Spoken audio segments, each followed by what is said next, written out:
Have you ever wondered how casinos can give away millions of dollars and still build these giant glittering empires? Or how insurance companies can pay for massive disasters and still make a profit? Well, it's not about luck. It's about a really powerful idea called expected value. And today, we're going to break it all down. I mean, it really does seem like a paradox, right? Their entire business is built on chance, on paying out for huge jackpots or covering major catastrophes, but somehow they always seem to win in the end.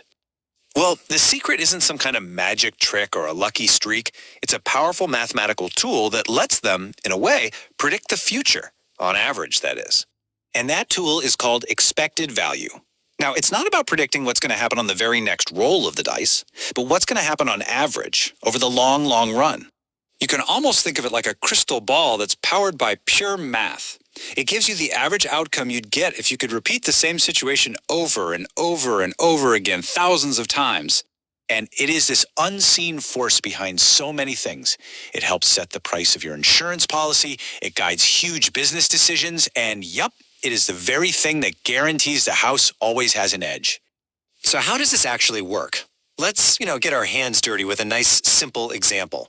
Let's figure out the expected number of girls in a family with 3 kids. Okay, so first things first, we have to map out every single possible outcome. For a 3-child family, it turns out there are 8 equally likely combinations, ranging from 0 girls all the way to 3 girls.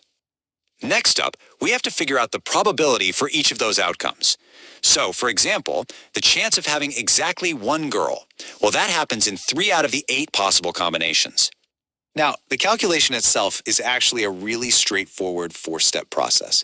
You list your outcomes, you find their probabilities, you multiply each outcome by its probability, and then you just add everything up. And here's the absolute core of the calculation. We just take each outcome, in this case, the number of girls, we multiply it by its probability, and then we add all of those little pieces together. And that simple process gives us our final answer. The expected value for the number of girls in any 3-child family is 1.5. Now, obviously, new single family actually has 1.5 girls. I mean, that's impossible. But that's not really the point. The point is, if you looked at thousands and thousands of 3-child families, the average number of girls you'd find would be 1.5.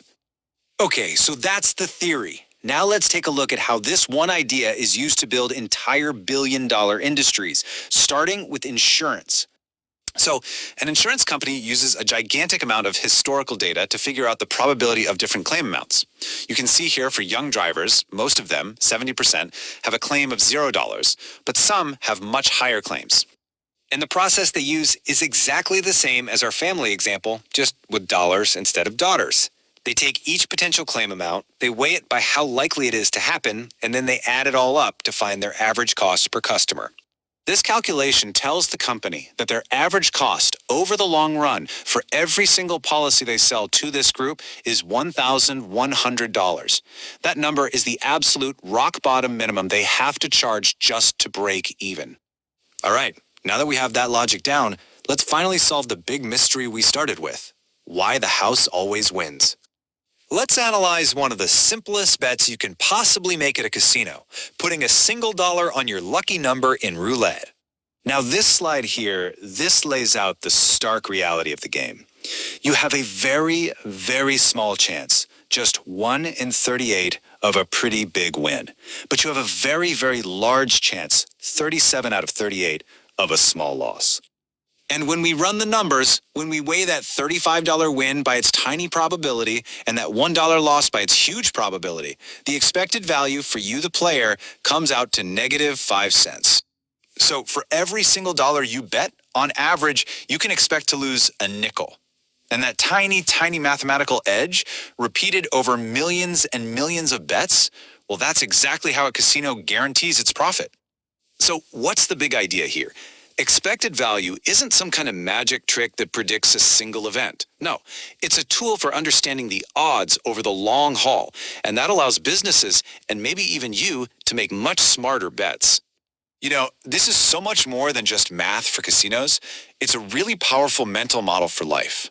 It forces you to look past the next single outcome, that one win or that one loss, and to focus on the overall process.